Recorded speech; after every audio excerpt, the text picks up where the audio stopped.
지금 16, 17일 날 국힘에서 이제 이 세미나를 개헌 세미나를 잡아놨잖아요.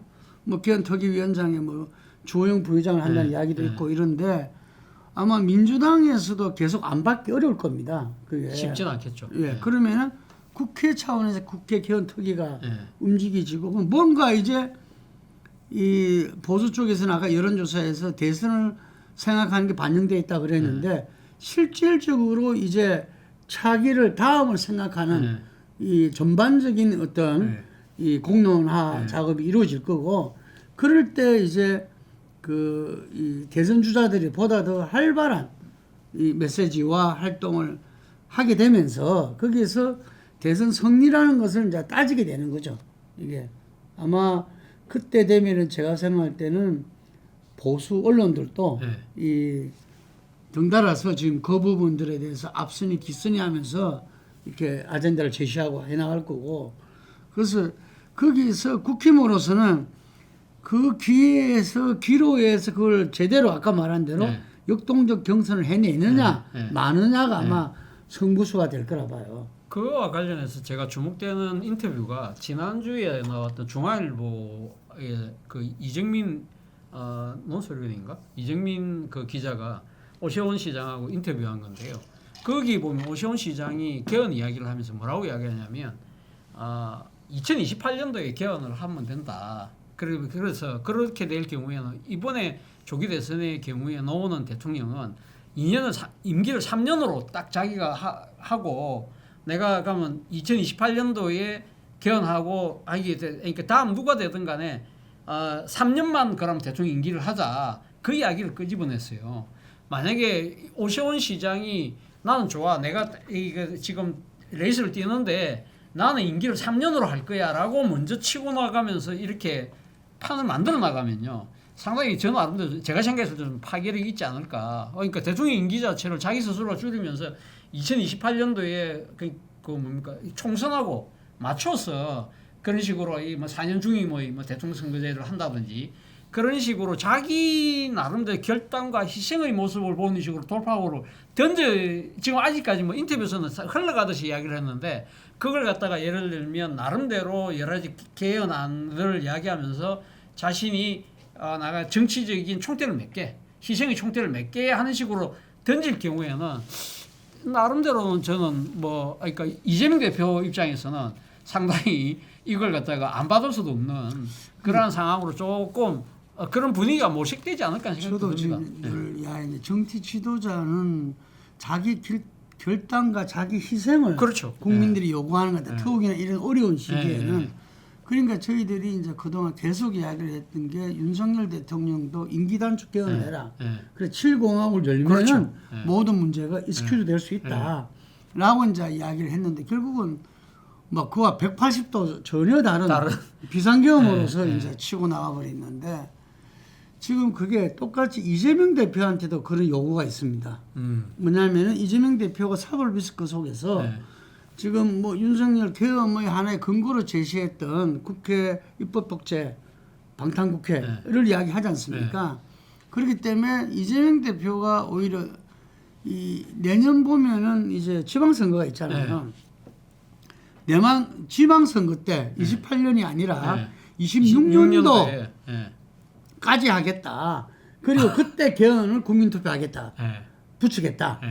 물론 뭐 그게 자기 대통령부터 한다는 말을 들어갈 수도 있고 여러 가지 들어갈 수도 있겠지만 자기 희생과 결단이라고 한다면은 자기 그때까지 하겠다. 그리고 7공화국을 그때 열겠다. 개헌이 통과되면은 예를 들면 이런 승부수 자기 결단이 만약에 진짜 그런 거 제안을 던진다고 한다면 거의 뭐 제가 봤을 때 대통령 당선은 땅온 당상인데 문제는 본인이 이토록 희망했던 대통령직을 겨우 1년 하고 간둔다?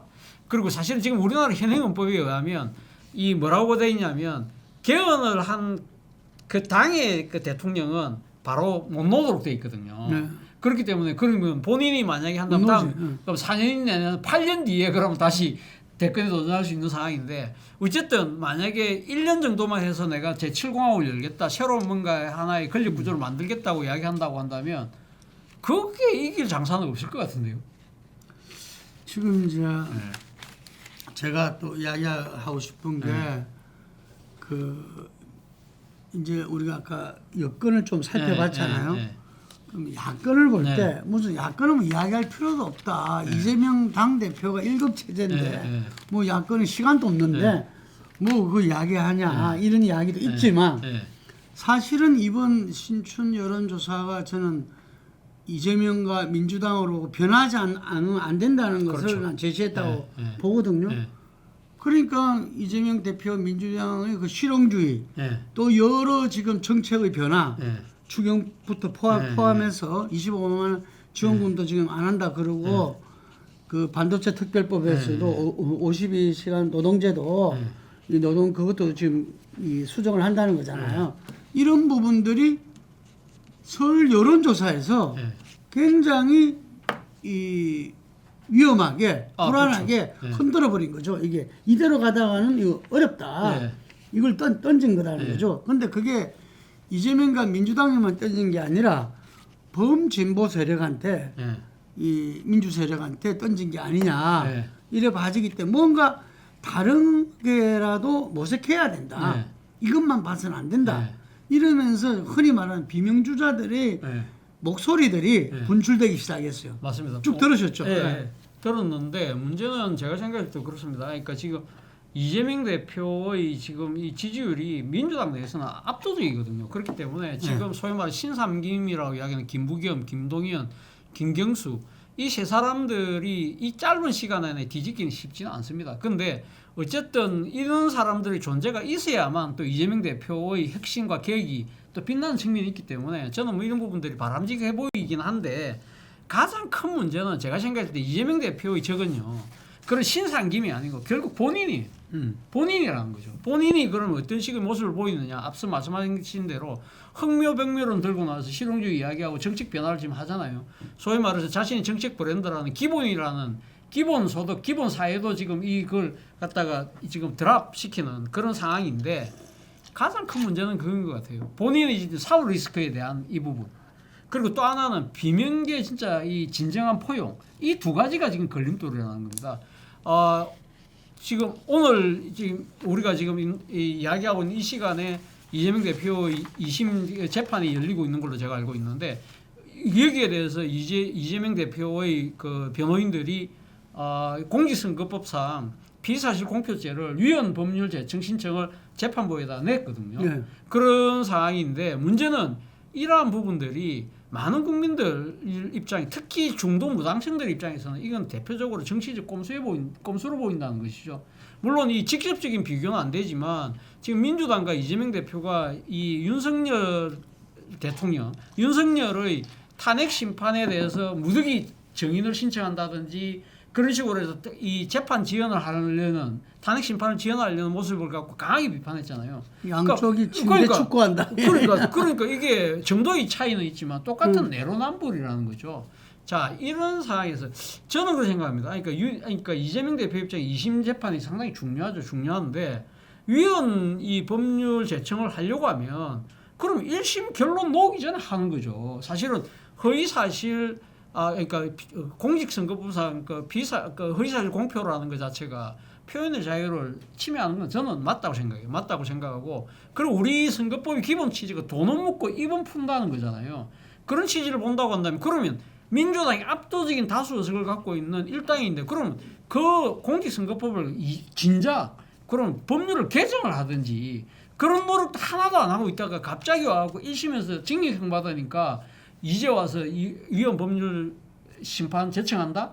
이거 자체가 말이 안 된다는 것이 대다수의 시각인 것 같아요. 그리고 또 하나의 문제가 바로 비명의 포용인데 뭐 김경수 전 지사나 그 뭐 이런 비명계에서 이제 이 쓴소리들이 나오잖아요.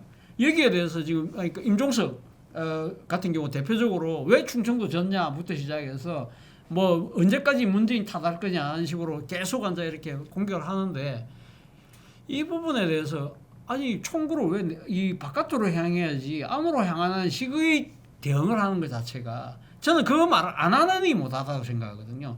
이런 부분들에 대해서 이재명 대표 스스로가 자기 이 뭐랄까 진로에 대한 스스로가 말과 행동이 자신의 뭐랄까요, 이 정치적인 이 진행 과정에서의 족쇄, 걸림돌을 스스로 만들고 있는 것이 아닐까 생각하는데 이거를 타파하지 못하면 쉽지 않다는 거죠. 그 최장직 교수가 민주화 이후의 민주주의를 이야기했잖아요. 그럼 정당 정치에 강조를 했어요. 예, 그랬는데 그 정당 정치가 제대로 되려면 정당 민주주의가 그렇죠. 핵심인데 지금 그 누구도 현재 이재명 1국 체제의 민주당이 정당 민주주의가 제대로 돌아가고 있다, 작동되고 있다고 안 보잖아요. 나는 이게 가장 큰 문제라고 봐요. 근데 문제는 이재명 대표나 지금 그러니까 친명 주류의 입장에서는 우리가 당원 참여폭을 늘려서 당원 중심으로 가는 것이 이게 당내 민주주의라고 자기들은 그렇게 이야기를 하고 주장을 하거든요. 그렇죠. 그러니까 우리 지금 이 구계자들이 봤을 때 생각하는 민주당의 당내 민주주의가 위기라고 생각하는데 본인들은 정작 오히려 더 강한 민주주의를 실천하고 있다는 이 인식의 괴리가 이게 정말 문제거든요. 이걸 어떻게 극복하느냐도 큰 숙제죠. 네, 그리고 그 지금 아까 이야기한 임종석 실장이나 임종 실장은 어쨌든 대선 패배 원인은 1차적으로 후보 아니냐. 후보. 이렇게 하고 김경수 전 지사는 이 치욕적으로 당에서 떠난 사람들을 품어야 된다. 뭐 이런 이야기를 했잖아요. 그게 이제 지난 총선 때 비명 행사. 그렇죠. 뭐 이런 이야기인데 이 부분을 이제 보통 대선 앞두고는 다 포용하고 같이 떠난 사람 다 들어오고 또 새로운 사람도 들어오고 그 하잖아요. 이게 그래서 이런 부분들이 있어야 되는데 금방 말한 대로 내부의 총재 돌리면 어떡하냐 뭐 이런 대응이 나는 그 부분에 선을 끊는 거 아니냐고 다들 우려하는 거예요.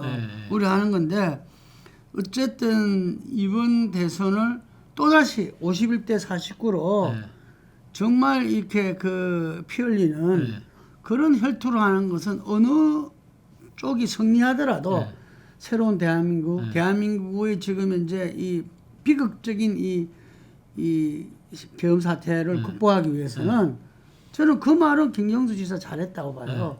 대선 승리만이 완전한 이 탄핵을 갖다가 완성하는 거다. 이게 그 말은 참 적절하게 했다 보는데 그런 점에서 최근에 보면은 그 조국 혁신당 이제 대표는 이제 내려놓은 거죠.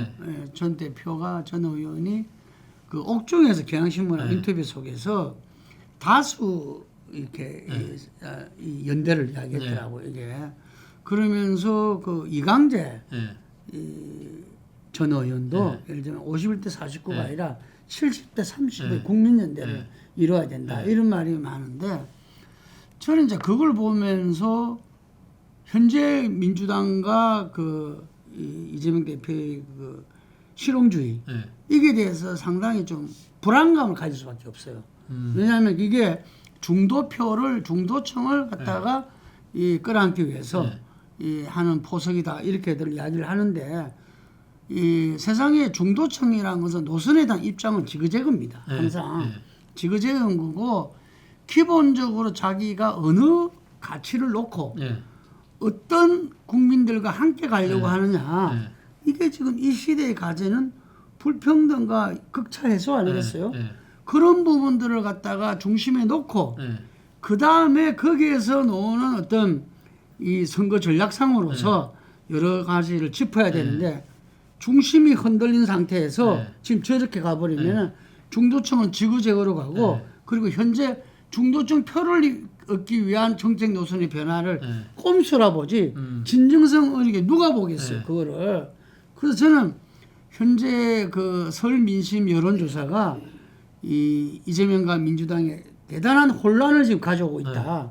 여기에서 중심을 바로 잡지 않으면은 상당히 그 어려움에 처할 것이다 이렇게 봅니다. 어떻게 보십니까? 지금 우리 대표님께서 말씀하신 부분이 사실은 조국 전 대표가 하고 싶었던 이야기인 것 같아요. 본인도 보면 일종의 뭐랄까요, 그러니까 이 지금 그러니까 이 분배나 평등의 문제 가치를 제외하고 먼저 성장이라는 쪽에 이렇게 먼저 손을 내미는 것 자체가 상당히 문제가 있다. 이런 경우는 앞서 이야기했던 우리 사회의 불평등 구조라든지 이런 구조적인 문제들에 대한 것을 갖다가 치유하기는커녕 심화시킬 수 있다. 뭐 그런 문제인식을 경향신문하고 인터뷰에서 그 이야기를 하면서 결국 지금 조국 대표가 이야기하는 부분들은 좀 더 민주당의 왼쪽에 있는 편들하고 더 이 지금 힘을 합쳐야 되는 거 아니냐 그런 이야기인데 예를 들면 지금 정당 구조도 보면 조국혁신당이 그대로 지금 별개의 당으로 남아 있잖아요. 그렇다고 한다면 조국혁신당이 민주당과 손을 잡고 대선에서 연대할 수 있는 뭔가 이런 명분을 만들어 달라 그 이야기인데 지금 그 말씀하신 것처럼 이재명 대표의 중심이 흔들리면서 무조건적인 우클릭으로 간다면 이 조국혁신당 입장에서도 같이 동참하기 힘들다 그런 이야기를 한 것 같아요. 근데 모르겠습니다. 제가 생각했을 때는 지금 근데 그와는 달리 이광재 전 의원이 이야기하는 부분은 또 다른 것 같아요. 이광재 의원 같은 경우는 7대 30의 구조로 만든다는 것 자체가 예를 들면 국민의힘 내에 있는 탄핵 찬성 세력하고도 손을 잡아야 된다. 그 이야기를 지금 하고 있는 것 같거든요. 그렇기 때문에 조국과 이광재의 이야기는 좀 결이 다르긴 한데 문제는 어떤 그럼 선택을 이재명 대표가 하긴 해야 될 거 아니에요. 근데 모르겠습니다. 지금 이재명 대표의 지금 외형적으로 나타나는 거 보면 이광재 의원 쪽에 기울어 있는 것처럼 보이지만 또 이 그동안 쭉 해왔던 걸 보면 오히려 조국 쪽이 더 치우친 거 아닐까라는 생각이 드는데 이 부분에 대한 뭐랄까요 본인의 생각을 빨리 저는 이렇게 잡아서 국민들에게 보여주는 것이 좀 필요하다는 생각이 듭니다. 이게 대해서 많이 헷갈려하는 사람들이 많거든요. 저 자신도 지금 헷갈리는 상황이니까. 근데 저는 이제 제가 이제 늘 이야기하는 게 지금 우리가 민주화가 이뤘다. 이루어져서 이게 민주대 반민주는 이미 지난 우리 이 전선이다. 이렇게 이야기하는데 저는 항상 그렇지 않다. 제가 아까 이야기했지만 민주화 이후의 민주주의라는 것은 이 사회경제 민주주의가 함께 이루어져야 민주화가 이루어지는 거지. 그건 민주화가 이루어졌다고 볼 수가 없다. 이게 그 절차적 민주주의. 지금 절차적 민주주의도 깨진 거잖아요. 깨진 이게. 거죠. 그래서 지금 그 안병진 교수 같은 경우는 현재 보면은 자유주의. 윤석열 그렇게 자기가 입만 열면 이야기했던 자유주의를 자기가 그대로 지금 이 파탄에 이렇게 한 거잖아요. 그 자유주의와 그 헌정주의를 지키는 세력들, 반헌정주의 간의 그 대립이다, 대결이다. 그럼 이게 보면은 크게 보면은 다수자 연대가 될 수 있고 이게 7대 3이 될 수가 있고 현재 이게 탄핵 찬성을 했던 어떤 이 70%가 될 수가 있는 거고 저는 그걸 조금 시간적으로 앞으로 당기자면은 이 왜 윤석열이랑 괴물이 나타났고 정권 교체가 될 수밖에 없었냐. 저는 거기에서 문재인 대통령이 석고대죄를 해야 된다고 늘 이야기하는데 당시에 8대 2에 그 해당됐던 탄핵과 이 탄핵 반대했던 세력 간의 그 부분을 이후에 문재인 정부가 촛불 정부라고도 했잖아요. 그럼 촛불 연대를 했어야 됐다. 촛불에 나왔던 사람을 연대해서 그때 우리가 제대로 된 개헌도 하고 예를 들면 민주주의에 있어 가지고 그 다수가 동의하고 연대할 수 있는 거기에서 정책 아젠다를 정하고 갔어야 된다.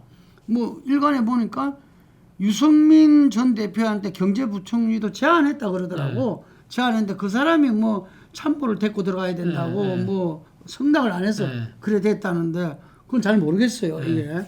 그런데 어쨌든 간에 그러한 이 당시에 연정에 버금가는 연대를 요구하는 목소리가 분명히 있었음에도 불구하고 제 알기로는 민주당 내에서도 친문 세력만의 정권이었다. 이래 우리가 다 평가하는 거 아닙니까?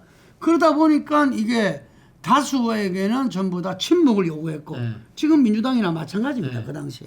그러다 보니까 그 이후에 조국 파동을 통해서 완전히 이제 반으로 깨져버리고 그래서 속수무책으로 그냥 그래 된 거잖아요. 이게. 그래서 지금이라도 많은 분들이 이야기하는 게 그 탄핵 가결을 이번에 했던 204표. 204표는 분명히 국민의힘도 있어요. 그래서 이 중심을 갖다가 지금 우리 시대가 가져갈 가치를 분명히 하되 그 연대는 연대의 폭은 예를 들면은 그 204명 말하자면은 204명까지로 국민의힘에서 그 개혁 세력까지도 함께 가자라고 이제 한다는 거죠. 그래서 제가 볼 때는 이 우리 이광재 의원이 우리가 잘 알다시피 실용주의 대표적인 정치인이잖아요. 이게 그 친구 이광재 의원이 말하는 70대 30의 구도도 그런 구도고 지금 조국 대표가 현재 대선 승리를 염두에 두지 않는 건 아닐 거잖아요. 이게 중심이 흔들리지 말라는 이야기인 네. 거지 그 연대의 폭을 협의화시키자는 이야기는 아닐 거라고 봐요. 그래서 다수자 연대란 말을 갖다가 그 썼다고 보여지는데 제가 지금 현재 민주당과 이재명 대표를 봤을 때는 그 자체가 흔들린다는 거죠. 이거는 완전히 지금 갈질자로 해가지고 이것도 아니고 저것도 아니게 다만 자기의 그 코어 지지 세력 팬덤만 남게 되는 그런 결과를 초래할 수 있다고 우려하는 거죠. 물론 실제로 당권은 쥐고 있고. 네. 근데 저는 그렇게 생각합니다. 그러니까 지금 이렇게 중심을 잡는 것도 중요한데 문제는 자신이 그러면 그러니까 지금 이 아까 뭡니까 이 자유 헌정 세력들과의 연대 이런 부분들을 말로는 할 수 있지만 그걸 이렇게 제도적으로 저는 담보할 필요가 있다고 생각이 듭니다. 제도적 담보라는 게 뭐냐면 결국 이광재 의원도 이야기하는 것이 뭐 구체적으로 이야기는 제가 아까 보니까 이야기를 안 해놨는데 결국은 현재의 뭡니까 국회의원 선거제도도 바꿔야 된다는 그런 부분도 제도적 개편까지 이야기를 같이 해서 그렇죠. 예를 들면 연정의 토대를 할 수 있는 그런 그 국회의원 선거 구도를 바꿔야 된다는 거죠.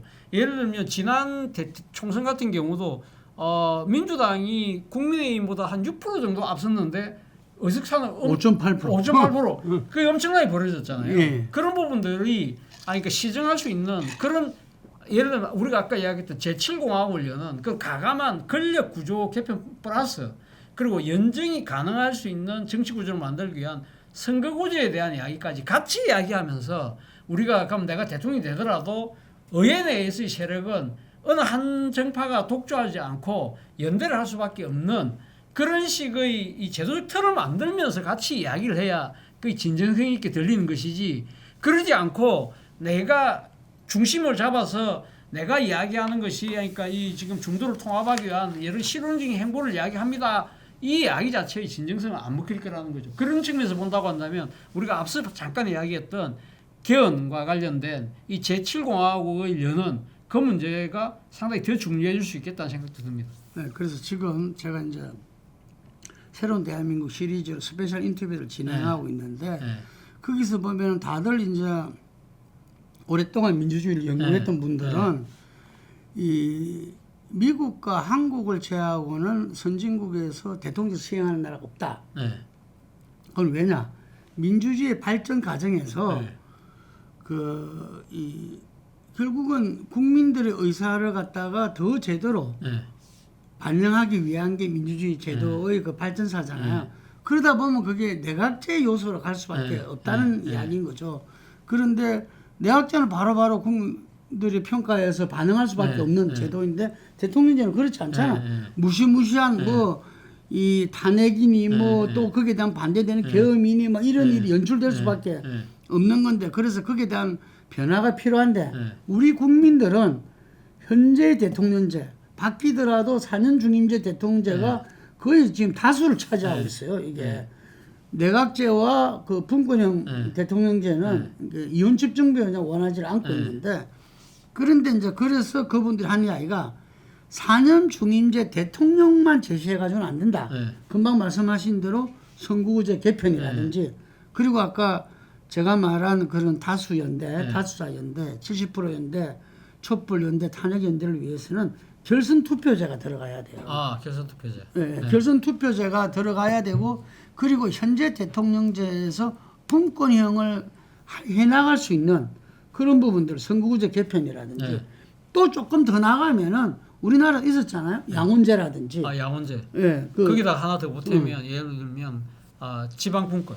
지방분권. 그러니까 거의 뭐 준연방제 국가에 관한 상황으로 해서 예를 들면 대한민국에 지금 5개 권역을 나눠서 진짜 그 권역별로 이렇게 자치의 폭을 확실하게 넓히는 준연방제식으로 가는 것도 저는 필요하다. 그렇게 되면 대선 권한이 많이 축소될 수밖에 없기 때문에. 근데 그게 제가 정말 고민하는 사람들은 전부 다 이제 약간 귀결되는 것 같아. 홍기빈 소장이 뭐라 했냐면 우리 경제가 살아날 길이 뭐냐. 했더만 산업연방제라 이야기해요. 수도권 1급 체제로서는 지금 그 달달했다. 우리의 그렇죠. 발전이. 지금 이제 대한민국 경제가 위기라는 지만 이미 2010년도에 위기가 왔고 그 산업이 전환되지 못하고 있고 한 산업 내에서도 또 다른 산업도 뭐 미국, 중국 뭐 이게서 지금 우리가 갈 길을 못 찾고 있는데 그 해결 방안으로 산업 연방제를 이야기하는 거. 지금 말한 대로 그 이 지방 예, 연방제 군 연방제에 관한 분권 연방제 같은. 그래서 이 수도권 일극 체제가 아니라 다극 체제로 되면서 거기서 그 나름대로 다극 체제가 경제의 중심이 되는 각 경제별로 중심이 돼서. 근데 그게 이제 저 박형준 부산시장하고도 인터뷰를 하니까 거의 연방에 준하는 권한을 가져야만이. 그렇죠. 안 그러면 지금 부산 보여 8,000명씩 청년들이 매년 서울로 간대요. 서울로 빨려가죠. 예, 그러니까 그래야만이 지방이 사는 거예요. 그게 산업, 교육, 뭐 인프라 이런 것들이 다 같이 이루어져야 되는데 지금 모든 예산을 중앙에서 기재부가 지금 다 지고 있으니까. 다 지고 뭐 지방은 사고 안 치면 된다는 그렇죠. 식으로. 거의 뭐 국세하고 지방세 비율이 뭐 한 8대2, 7대3이니까 말이 안 되잖아요. 그게 되겠어요. 그래서 그런 지금 말한 그런 부분들이 정대철 헌정의 의장님뿐만 아니라 여러 이렇게 이 대표와 총리, 의장을 지냈던 분들은 지금이라도 개헌이 가능하다. 이 조기 대선과 함께 이런 주장들도 하십니다. 지금 왜냐하면 개헌안 다 준비돼 있다. 합의만 하면 된다. 이런 이야기인데 어쨌든 개헌이 공론화되는데 그냥 아젠다로만 논의만 되는 것이 아니라 아까 이야기한 그런 구체적 사항들이 그 대선이라는 그 국면에서 저는 제기되어야 되고 국민들한테 약속되어야 된다 봐요. 시기까지. 지금까지 다 한다 했잖아. 공약 다 내걸어 놓고 되면 안 했잖아요. 그렇죠. 시기까지 합의를 하면은 뭔가 할 수밖에 없어요. 그러니까 우리가 1997년 대선 때 사실은 그러니까 그 개헌을 약속까지 하면서 했던 게 DJP 연합의 의원 내각시였잖아요. 근데 그거는 사실은 국민이 동의하고 관계없이 정파 리더들끼리의 이야기였기 때문에 그건 뭐 파기될 수밖에 없는 상황이었지만 지금 대통령이 말도 안 되는 비상계엄을 해서 국가를 지금 나락의 그러니까 나락으로 빠뜨리는 이런 상황에서는 국민들 입장에서 이제는 이런 대통령은 어떤 식으로 시정돼야 된다고 생각을 하잖아요. 그러면 우리가 이 논의가 다시 또 놓은 이유가 결국 이재명 대표의 진로를 이야기하다가 놓은 거잖아요. 그 이야기는 뭐냐면 이재명 대표의 힘이 그만큼 강하다는 거예요. 그러니까 이재명 대표가 사실은 이 상황에서 이 지금 본인의 진정성, 자신이 진짜 나의 뭐니까 이 입신양명이 아니라 대한민국의 국가 발전과 민생을 생각한다고 한다면 그럼 내가 좀 더 큰 그림을 그려서 나는 그게 미랄이 되겠다는 그런 자세를 보이면 저는 이거 뭐 순간적으로 돌파구가 만들어질 거라고 보는데 여기에 대해서는 아직까지 이재명 대표나 민주당 입장에서는 아직까지 탄핵이 인용될지도 안 될지도 모르는 상황에서 섣불리 그걸 못 내는 그런 측면도 분명히 있을 거라고 봅니다. 보는데 진짜 제가 생각했을 때 이재명 대표가 이 현재의 이 난국을 극복하려고 하면 본인이 진짜 결단을 해서 자신을 던지는 모습으로 이 상황이 임한다고 한다면 돌파구는 저는 열릴 거라고 봅니다. 근데 과연 그런 생각을 하고 있는지 안 하고 있는지 모르지만 제발 그런 식으로 생각을 하고 행동을 해줬으면 하는 바람입니다. 그러니까 지금 많은 분들이 이재명 대표한테 고언을 할 때 조심스럽잖아요. 건방 여인들은 워낙 지금 쏜파오니까 고언을 할 때 본인의 그 이른바 사법리스크 재판 문제는 당당하게 해라.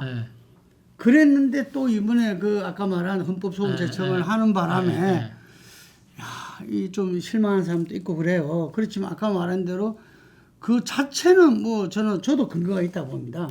그거는 표현의 자유를 갖다가 그 하는 거니까 허위사실 유포가 늘 이야기되어 왔던 거잖아요. 그 작년엔가도 그거 했다가 또 이 기각돼 버렸잖아요. 그런데 그거는 뭐 제기 자체는 그렇지만 이것이 현재의 그 시점에서 문제라는 이야기인 거지. 그래서 이재명 대표가 저는 서울 민심에서 본인과 민주당에 불안하게 흔들어 놓은 거를 오히려 약으로 생각해야 된다. 기회로 생각해야 된다. 그러면서 금방 말씀하신 대로 지금 이재명과 아마 민주당의 위기가 찾아올 겁니다. 제가 볼 때. 벌써 어떻게 보면 찾아와 있는지도 그래, 모릅니다. 거기에 이제 대백에서 실용주의다, 뭐 그다음에 포용도 강조하고 지금 하고 있는데 변화된 행보를 하고 있는데 이게서 우리 국민들이 그 고수들 아닙니까? 그 진정성이란 부분들을 그렇죠. 보고 그 부분들을 또 이 보수 유튜브라든지 네. 이 보수 언론에서 파고 들어가고 파고 있어요. 들어가서, 네. 이게 네. 조선일보는 뭐 연일 이재명 제목이 안 들어가면 네. 이 뭐야 그게 칼럼이 안 될 정도로 네. 지금 쓰고 있는데 저는 이 대목에서 이재명 대표가 새로운 대한민국의 재설계가 됐든 뭐가 됐든 네. 뭔가 변화된 대한민국을 위해서 본인이 현재 가진 어떤 위치와 힘으로서 역사 발전에 기여하는 이런 자기 생각, 자기 결단이 필요하다. 그게 그렇죠. 어떤 모양이든지 예를 들면은 뭐 이 4년 중임제 개헌을 갖다가 이재명 대표만 마음 먹으면 못할 것도 없다는 이야기입니다. 사실 이재명 대표가 마음 먹으면 되죠. 그분들이 하는 네. 이야기는 그게 뭐 객관적인 국힘도 진단이죠. 하자는데 이재명 대표 하겠다고 나가면은 이 조기 대선 국민투표 같이 할 수 있다는 이야기인 겁니다. 근데 문제는 이제 그 방향성인 건데 저는 그런 생각을 합니다. 그러니까 이 민주당의 뭐랄까요? 그러니까 지금 그 민주당 당사에 가면 몇 분의 그 흉상이 있잖아요. 그 중에 한 분이 노무현 전 대통령이잖아요. 저는 바보 노무현이라는 그 이 뭐랄까요? 하나의 그 원칙 그걸 그 떠올리고 한다면 바보 노무현이 뻔하게 자기가 정치적으로는 손해인 걸 알면서도 원칙을 포기하지 않고 갔기 때문에 소위 말해 대통령이 됐던 것이고 그 뒤에 또 이 서거 이후에도 많은 국민들이 생각하는 아주 뛰어난 지도자로 생각을 하잖아요. 근데 사실은 노무현 대통령이 집권하는 당시에서 대연정이나 이런 부분들을 이야기할 때 그때만 하더라도 이런 분위기가 좀 무르익지 않았잖아요. 그러니까 왜 그 어렵게 잡은 정권을 갖다가 그러니까 군사 독재의 후신들하고 나눈단 말이야. 말이 안 되지. 그런 반발이 많았지만 이제는 그런 상황은 지났잖아요. 그 지금 87년 체제가 갖고 있는 이 여러 가지 장기 대통령 승자 독식의 이 선거 구도 이것이 대한민국이 정말 이제는 더 이상 나아갈 수 없는 지점까지 왔다고 한다면 이걸 갖다가 뭔가를 돌파를 하는 과정에서 자신의 이 뭐랄까요, 그러니까 이 헌신 그리고 희생 이런 것들을 보인다고 한다면 저는 이재명 대표가 이 당장은 손해가 될지 모른다고 하더라도 더 큰 정치적 성취를 저는 이룰 수 있지 않을까 하는 생각도 듭니다. 역사에 남는 대통령으로서 네. 정치 지도자로서의 그 길을 지금도 얼마든지 가능하다. 그렇죠. 이재명 예. 대표는 마음먹기에 달려 있는 거죠. 예. 사실은. 그래서 어떻게 보면 대한민국 정치와 대한민국 역사가 이재명 대표한테 바라는 예. 점이 아니겠는가 이렇게 싶고 그 민주당에 있는 분들도 이 뭐 텔레그램에 의원들 방이 있는데 네. 조용하답니다. 거기에서도 백가쟁명으로 의원들은 말로서 정치하는 분들이잖아요. 그렇죠. 그분들이 서로 그런 대안을 가지고서 논의하고 지금 이 과정에서도 어떻게 말하면 우리가 지금 어제 그 탄핵 재판도 봤지만 윤석열 대통령의 정말 황당무계하잖아요. 이게 모든 것을 갖다가 이 본인 위주로 해서 뭐 의안이 벙벙할 정도로 이렇게 잡아떼는 모습과 이런 걸 보면은 참 자괴감이 있을 건데 오히려 지금 이제 20, 30대 남성들에서는 더 지지가 더 높아요. 지금. 예, 그런 걸 보면서 야, 이거는 그 친구들 책임이 아니다. 이게 그 뭐 보수 이렇게 그거 유튜브의 잘못만이 아니라 이거는 우리 온 국민이 지어야 되고 이 저희 같은 언론에서 특히 저는 책임이 있다고 보여지는데 하여간에 이런 이야기들을 결국 해결해 내기 위한 것이 정치고 정치 지도자 아니겠습니까? 그래서 오늘 이 자리를 빌어서 다시 한 번 더 민주당과 이재명 대표 그리고 흔히 말하는 이 민주당의 그 또 다른 이렇게 대선 주자들도 좀 함께 말로 서로 툭툭하면서 분란과 갈등이 아니라 함께 연석회의와 몬탁회의와 뭐 이런 부분들도 나누고 하면은 그 어느 장사가 그걸 피할 수 있겠어요? 예. 하여튼 그런 모습을 좀 기대해 봅니다. 어제 그 탄핵 심판정에서 윤석열 대통령이 한 이야기 중에 제가 정말 진짜는 말이 안 된다고 생각했던 이야기 중에 하나가 호수 위에 달 그림자를 쫓아가는 격이다. 뭐 그런 표현을 했잖아요. 그래서 아무 일도 일어나지 않았다. 그런 이야기하는데 저는 진짜 이런 말들에 대해서 정말 여야 정치권이 한 목소리로 저는 질타할 필요가 있다는 생각이 듭니다. 왜 실제 아무 일이 안 벌어졌나요? 지금 뭐 본인 입장에는 아무도 다친 사람 없고 죽은 사람 없고 그리고 군인들 그냥 뭐 소화전에서 밀려서 나온 건데 그런데 왜 그럼 대한민국은 지금 국가적 전망의 위기에 직면해 있을까요? 지금 사실은 대한민국의 이 계엄 사태라는 부분이 내란죄를 띠고 있다는 것은 박완서 작가가 쓴 소설 중에 제목에 있습니다. 지 알고 내 알고 하늘이 알것만이라는 소설이 있거든요. 다 알잖아요. 지가 잘못된 거 알고 우리가 다 봤고 전 세계가 다 봤는데 외신을 통해서 진짜 라이브 방송이 됐잖아요. 그것 때문에 대한민국이 당장 우리가 당해야 되는 이제 감당해야 되는 이 경제적 후폭풍이 어마어마하잖아요. 당장 GDP가 6조 2천억이 날아갔다고 그래요. 그리고 앞으로 향후 진행되는 상황에 따라서는 그 20조 가까이 GDP가 날아갈 수밖에 없는 상황이고 당장 지금 환율도 지금 우리가 많이 치솟았는데 그 중에서 계엄의 여파가 30%나 30원이 된다는 거잖아요. 이런 부분들이 있었는데 아무 일도 일어나지 않았다고 이야기하고 이런 부분들에 대해서 아무런 질타도 하지 않고 넘어간다면 그건 말이 안 된다는 생각이고 정말 호수 위에 달 그림자로 쫓아간 사람은 윤석열이에요. 왜냐하면 자기가 비상계엄을 이야기하면서 내세웠던 이유가 뭡니까?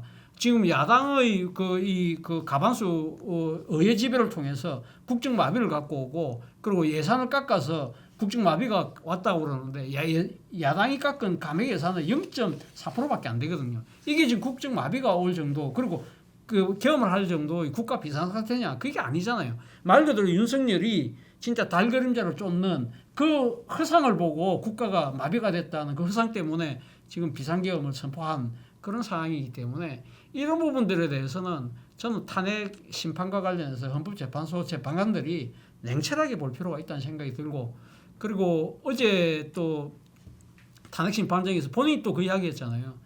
그 선관위에 병력 투입 내가 지시한 거다.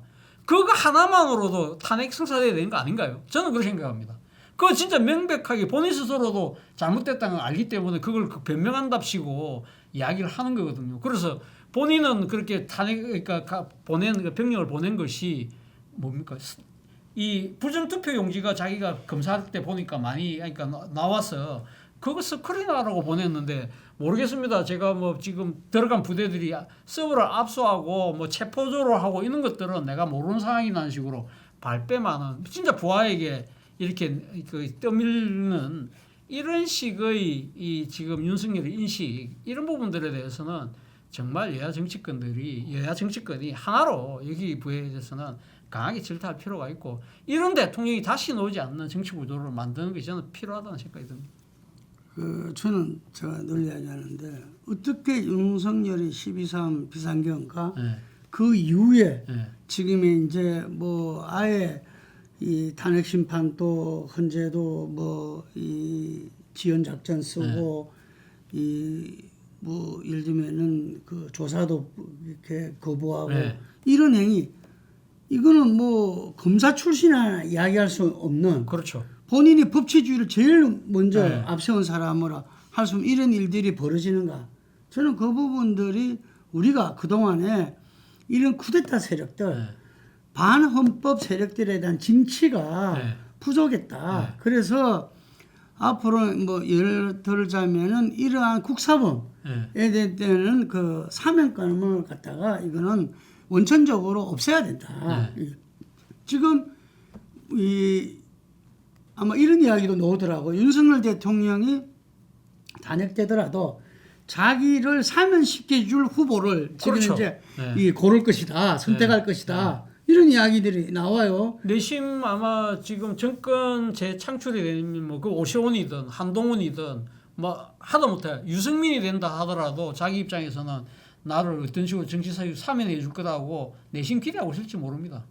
기대가 아니라 실제적으로 딜할 수도 있겠죠. 예를 들자면은 또 지금 마치 자기가 뭐 이 국민 지도자처럼 지금 이야기하고 있잖아요. 그렇죠. 지금 이게 그래서 이런 부분들이 이거는 자유와 우리 헌법의 기본 가치를 깡그리 무시하고 지금 파탄시키는 건데 이거는 누가 이야기했죠. 그 조태영 이 외교부 장관이 70년 한국 역사를 갖다가 그렇죠. 이 망가뜨리는 걸 했는데 대한민국이란 존재 자체를 갖다가 이 피와 땀으로 지켜온 우리 역사를 갖다 이 짓밟는 거거든요. 다시는 이게 대해서 간용이나 있어서는 안 된다. 안 그러면 또 다시 제2의 5.16 쿠데타, 12.12 쿠데타, 5.17 쿠데타, 12.3 쿠데타, 그다음 또 안 일어난다는 법이 어디 있겠습니까? 그래서 다시는 이거는 그 사면 복권을 예정으로 그 해야 될 뿐 아니라 이번에 그 헌재에서도 이렇게 정말 준엄한 심판을 해야 되는 거고, 제가 아까 노무현 대통령 이야기를 해서 제가 잠깐 이 에피소드를 이야기하자면은 그 92년도에 우리 그 지자체 선거가 있었어요. 이게 그 당시 3당 합당을 낸 민자당이 지방 선거를 압승했어요. 압승했죠. 그리고 나서 이제 그 한 그 지구당 계에 이제 그 연사로서 이렇게 초청 특감으로 노무현 대통령이 오셔가지고 뭐라고 이야기했냐면은 민주당 그 지구당 계입니다. 오셔가지고 그 나라 정치의 수준은 국민의 수준이다. 어떻게 국민들이 저 3당 합당을 하고 우리나라 민주주의를 짓밟은 민자당을 압승시킬 수 있느냐 하고 막 성토를 하더라고요. 그 뒤에서 웅성웅성거려요. 아, 정치인들이 유권자 보기를 뭐 우습게 보나. 저가 잘못한 거지. 저가 잘했으면. 근데 그 소리가 아마 들리는 뭐예요. 이게 저도 잘못했습니다. 우리 당도 잘못했습니다. 하지만 민주주의는 국민들의 표로 먹고 사는 겁니다. 국민들이 그 표에 대한 대가는 치러야 하는 겁니다. 이렇게 이야기를 하시더라고요. 그래서 저는 우리가 윤석열 대통령을 뽑은 그 대가가 지금 우리가 비상경험으로서 또 지금 현재도 지속되고 있고 이것이 이전에 전두환을 사면 복권하다 보니까 죽을 때까지 떵떵거리고 갔잖아요. 이게 그래서 우리 역사에서 그 부분들이 다시는 되풀이 돼서는 안 되고, 그것이 이번 이 개헌 논의 과정이라든지 새로운 대통령 선거 과정에서 저는 명확히 돼야 된다. 아, 그렇죠. 그거는 진짜 우리가 그러니까 정치적으로 타협해서는 절대 안 된다는 생각이 듭니다. 이분은 그러니까 반 그 개혁적이고 반 헌법적이고 반 공화적인 그런 그 반동적인 이 정치 행위들에 대해서는 엄중하게 역사의 죄값뿐만 아니라 법적 대가를 확실하게 치를 수 있도록 이 절대 이런 부분들에서는 그러니까 여야 정치권이 저는 뭐 양보해서는 안 된다는 생각입니다. 제가 아까 이야기한 거는 DJ가 정치는 살아있는 생물이라고 그랬는데, 정치적 상상력을 펼자면은 국민들이 이 진영 대결 여야끼리 이게 전부 식상했어요. 그냥. 그래서 제가 이야기한 아까 저는 조국의 다수자였는데 이강재 의원이 전 의원이 말했던 70대 30였는데 이전에 촛불이었는데 지금 탄핵이었는데 어쨌든 간에 진영 대결이 아니라 정말 국민만 바라보면서 어쨌든 국민이라 봤을 때 다수가 원하는 그 가치로서 한번 연대해서 정치를 함께 꾸려나가는 서로 간의 권력은 분점하면 되잖아요. 서로 나누면 되는 거니까 그런 대한민국을 한번 꿈꿔본다는 이야기입니다. 오늘 전국 진단은 여기까지 하겠습니다. 감사합니다.